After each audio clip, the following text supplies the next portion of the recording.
ये वक्त है जनाब, बदल जाएगा। आपको हमारी ताकत का एहसास हो जाएगा। इस वक्त की कद्र करो वरना मात खाओगे, वरना ये गुरूर वक्त के साथ टूट जाएगा। नमस्कार, मैं हूं अभिषेक त्यागी।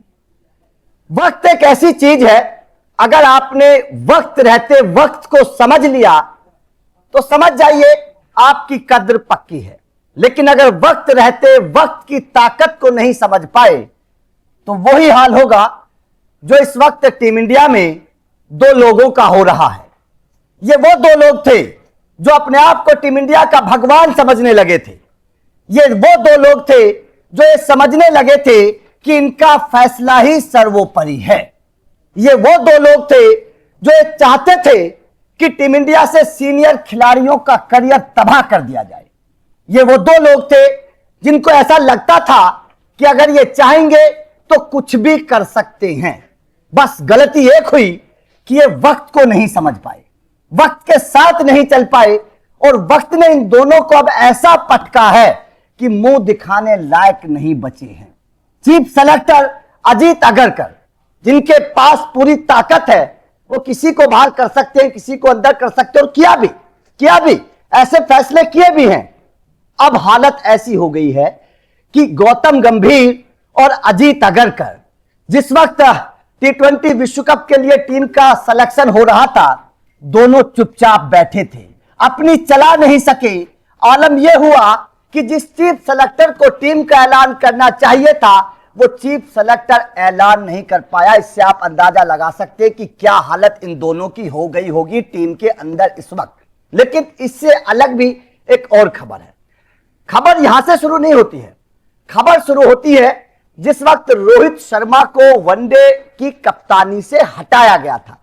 उस वक्त आपको पता है यही अजीत अगरकर थे जिन्होंने रोहित शर्मा को लेकर कहा था कि रोहित शर्मा कप्तानी से इसलिए हटाए गए हैं क्योंकि वो टीम में मनमुटाव पैदा कर सकते हैं, अपनी कप्तानी को खिलाड़ियों के ऊपर थोपते हैं। यही अगरकर थे। उस वक्त तमाम क्रिकेट फैंस का जो दिमाग था वो घूम गया। अगरकर साहब ने बयान आखिर दे क्यों दिया? क्योंकि ऐसा तो नहीं है कि रोहित शर्मा पहली बार कप्तान बने हैं, या उन्होंने टीम को ट्रॉफी नहीं जिताई, या उनके अंदर काबिलियत नहीं है, ऐसा तो बिल्कुल भी नहीं है।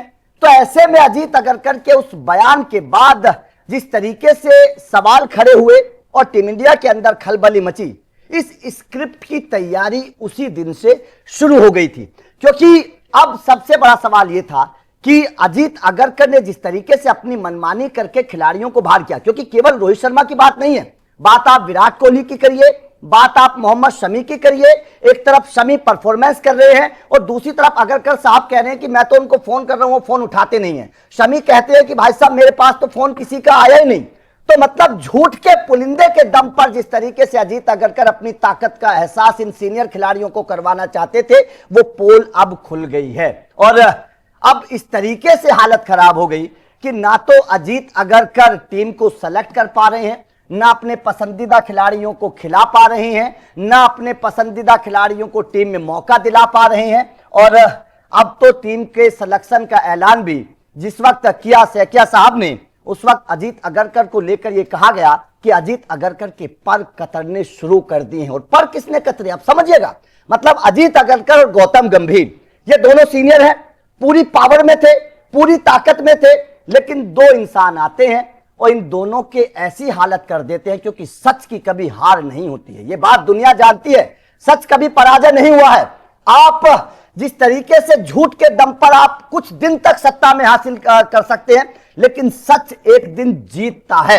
और वो सच जीता जिस वक्त आरपी सिंह और प्रज्ञान ओझा आए सिलेक्शन पैनल में बैठे, तो उन्होंने साफ तौर पर कह दिया कि T20 विश्व कप की टीम में हमें गौतम गंभीर के चहेते शुभमन गिल बिल्कुल भी पसंद नहीं है, हम ईशान किशन को लाना चाहते हैं, क्योंकि जिस वक्त वो फाइनल सैयद मुश्ताक अली ट्रॉफी का खेला जा रहा था, ये वहां पर उसको देख रहे थे, ईशान किशन की परफॉर्मेंस को देखा, उनकी कप्तानी को देखा, उनकी ताकत को देखा। लेकिन अजीत अगरकर और गौतम गंभीर ईशान किशन को लगातार बाहर रखकर उनके करियर को बर्बाद करना चाहते थे। लेकिन इन दोनों ने ये बात साफ तौर पर सिलेक्शन कमेटी के सामने कही कि हम ईशान किशन को मौका देना चाहते हैं, क्योंकि उस खिलाड़ी के अंदर वो दम है कि वो खिलाड़ी अपने दम पर मैच जिता सकता है। टी20 में शुभमन गिल के पास वो ताकत नहीं है जो ईशान किशन के पास है। हुआ क्या, ना अजीत अगरकर की चली और ना ही गौतम गंभीर। एक टीम इंडिया का कोच है, समझिए, एक टीम इंडिया का कोच है, पूरी ताकत है, और एक चीफ सेलेक्टर। इतनी ताकत होने के बावजूद अगर ये दोनों असहाय हो जाएं, इतनी ताकत होने के बावजूद अगर ये दोनों कुछ ना कर पाए, तो मतलब साफ है कि अब इन दोनों के पास कुछ ताकत बची हुई नहीं है। और ये ताकत अगर खोई है तो इसके पीछे की एक ही वजह है कि ये दोनों झूठ के दम पर आगे जाना चाहते थे, सच के दम पर आगे जाते। आप रोहित शर्मा का सम्मान करते, विराट कोहली का सम्मान करते, मोहम्मद शमी का सम्मान करते, तो आज क्रिकेट फैंस आपका सम्मान करते, और ये दोनों सीनियर खिलाड़ी भी आपका सम्मान करते। जो आज आपके खिलाफ खड़े हो गए हैं वो भी आपका सम्मान करते। आपने सम्मान खोया है तो अपनी वजह से खोया है, क्योंकि आप सच के रास्ते पर नहीं चले। आपने रोहित शर्मा को सरेआम मीडिया के सामने आकर बेइज्जत कर दिया और कह दिया कि इनकी कप्तानी खराब है। कैसे कप्तानी खराब है, आप इस बात को साबित तो करते। साउथ अफ्रीका की सीरीज के दौरान जब बीसीसीआई ने बैठक बुलाई, वहां भी अजीत अगरकर मुंह छुपाकर भाग गए, उस बैठक में नहीं पहुंचे। क्यों? क्योंकि सवाल पूछा जाता तो जवाब क्या देते अजीत अगरकर, यह सबसे बड़ी बात थी। जवाब नहीं होता। अजीत अगरकर के पास, गौतम गंभीर के पास कोई जवाब नहीं था कि आपने रोहित शर्मा को बाहर क्यों कर दिया, विराट को बाहर क्यों कर दिया, शमी को मौका आप क्यों नहीं दे रहे। और सबसे बड़ी बात, हैरान करने वाली बात यह है कि इन तीनों खिलाड़ियों का रिप्लेसमेंट भी टीम इंडिया के पास नहीं है। उसके बावजूद इन्हें टीम इंडिया की फिक्र नहीं है। टीम इंडिया की कैसी बेइज्जती हो रही है, किस तरीके से टीम इंडिया हार रही है, इन्हें इस बात का फिक्र नहीं। इन्हें फिक्र है तो अपने ईगो का, इन्हें फिक्र है तो अपने घमंड का कि हम इन खिलाड़ियों को मौका नहीं देंगे, अपने पसंदीदा खिलाड़ियों को खिलाएंगे। बेशक टीम इंडिया हार जाए, बेशक टीम इंडिया की बेइज्जती हो जाए, इनको फर्क नहीं पड़ता। और उसके आलम अब यह हुआ है कि इन दोनों की सरेआम बेइज्जती हो गई जब सिलेक्शन कमेटी में इन दोनों की नहीं चली। तो इसलिए कहते हैं कि घमंड के साथ जिंदगी जीना हमेशा नहीं चलता है। आप चीजों को समझिए, चीजों को एहसास करिए और सच के साथ रहिए, वफादार रहिए, खिलाड़ियों की इज्जत को समझिए, तब जाकर आपका भी सम्मान होगा। और अब तो ये साफ तौर पर कहा जा रहा है कि रोहित शर्मा के अपमान के बाद जो स्क्रिप्ट लिखी गई थी, क्योंकि यह कोई एक दिन का खेल नहीं है, ये ईशान किशन को मौका दिलाने का जो खेल शुरू हुआ, ये एक दिन का खेल नहीं। अचानक मौका नहीं मिला ईशान किशन को।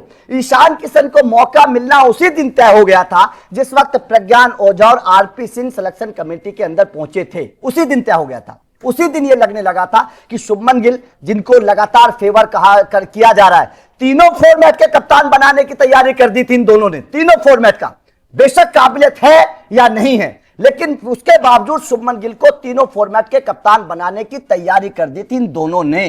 सोचिएगा, रोहित शर्मा को अपमानित किया, सूर्य कुमार यादव को अपमानित करने की तैयारी चल रही थी, लेकिन कामयाब नहीं हो पाए, क्योंकि झूठ के पुलिंदे पर आप अपनी इमारत तैयार करने की कोशिश कर रहे थे। और वो जब गिरी तो ऐसी गिरी कि आवाज इतनी हुई कि आपकी सरेआम बेइज्जती हो गई। इसीलिए कहा जाता है कि सच के साथ अगर इंसान चलता है तो वो लंबा चलता है। जीत हमेशा सच की होती है। और अब तो साफ तौर पर रोहित शर्मा का अपमान जिस तरीके से इन्होंने किया, आज इनका खुद का अपमान हो रहा है। तो इसीलिए कहते हैं कि वक्त की मार जब पड़ती है इंसान पर, तो इंसान की हालत क्या हो जाती है। ये कोई अजीत अगरकर से पूछे, गौतम गंभीर से पूछे कि वक्त ने किस तरीके से इन दोनों को जमीन पर लाकर पटक दिया है। जो एक वक्त में, अब से कुछ ही महीने पहली बात है, जो पूरी ताकत के साथ बैठकर कहते थे कि टी20 विश्व कप में हमारी पसंदीदा टीम जाएगी, वनडे विश्व कप में रोहित शर्मा विराट कोहली नहीं रहेंगे, पूरी ताकत के साथ कहते थे। कुछ ही महीने पहली बात है।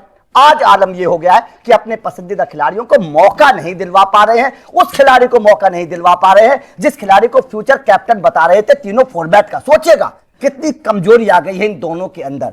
और रोहित शर्मा की से टकराना इन दोनों को भारी पड़ गया, या कह सकते हैं कि अकड़ ढीली हो गई दोनों की। तो आपका इस खबर पर क्या कहना है, कमेंट करके अपनी राय जरूर दीजिएगा।